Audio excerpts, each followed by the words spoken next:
একা ছিলাম যে ক্লাসরুম সাজাচ্ছিল আর সবাই আমাকে দেখছিল। হ্যাঁ ওই একা সাজিয়ে আর ক্লাসমেটে আমি একটা রেডিশ পিঙ্ক টাইপের একটা গাউন পরেছি। আমি সেম টু সেম পরেছি লেহেঙ্গা। আমি হালকা গ্রিনের মধ্যে পরছিলাম।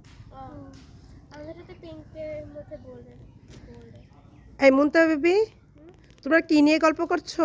ক্লাস আচ্ছা, তো মুনতা তুমি কোন ক্লাসে উঠলে এবার? আমি ক্লাস 5 এ উঠলাম। তোমার রেজাল্ট কি ছিল? ফার্স্ট কোয়ার্টারে ছিল ফার্স্ট, তারপর হচ্ছে হাফ ইয়ারেতে সেকেন্ড আর ফাইনালে সেকেন্ড। মাশাআল্লাহ। তো নেক্সট ডে যেন আরো ভালো রেজাল্ট করতে পারো সে পড়ালেখা করবে, ঠিক আছে? ওকে। আর জাশাবি, তোমার রেজাল্ট কি ছিল? ফার্স্ট কোয়ার্টারে ছিল 4th, হাফ ইয়ারে ছিল 3rd এন্ড ফাইনালে হচ্ছে 4th। আচ্ছা, তুমি কোন ক্লাসে উঠলে? ক্লাস 3। আচ্ছা, সবসময় প্লেসটা ধরে রাখার চেষ্টা করবে। নেক্সট ডে ইনশাল্লাহ যেন আরও ভালো করতে পারো, কারণ তোমরা দুই বোনই মাশাআল্লাহ সব কিছুতেই ভালো করো। আমি আশা করবো যেন ইনশাল্লাহ তোমাদের সম্পূর্ণ বেস্ট দেওয়ার চেষ্টা করবা, ভালো রেজাল্ট করার চেষ্টা করবা। আর তানহা তোমাদের ফ্রেন্ড, বাড়িতে এসে তাদের সাথে খেলাধুলা করছো। তারা, তুমি কোন ক্লাস উঠেছো? আমি ক্লাস 4 উঠবো। তুমি 4 উঠবে? তোমার রেজাল্ট দিয়েছে?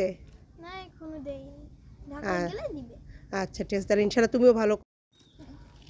তোমরা এখন ছুটিতে দাদার বাড়িতে এসেছো কুষ্টিয়াতে, এখন যখন আবার ঢাকা যাবে তখন ঢাকায় গিয়ে সুন্দর করে আবার পড়ালেখা শুরু করবে তোমরা, ঠিক আছে? কি মুনতাহা বলো? ওকে। আর তুমি তো অনেক সুন্দর সুন্দর কুশি কাটা কি সুন্দর সুন্দর জিনিস বানিয়েছো, এগুলি আমাদেরকে দেখাবে, হ্যাঁ, ঢাকায় গিয়ে।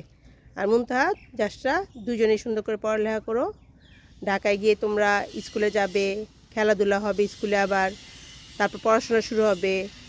তোমরা ইনশাল্লাহ পড়াশোনা আবার সুন্দর করে যেন করতে পারো এবং প্লেসে থাকতে পারো সেভাবে চেষ্টা করবা, ঠিক আছে? আর তানহা, তুমিও ভালো থেকো, ভালো করে পড়ালেখা করো, হ্যাঁ? ওকে। ঠিক আছে, তাহলে তোমরা গল্প করো। থ্যাংক ইউ, আল্লাহ হাফেজ। আল্লাহ হাফেজ।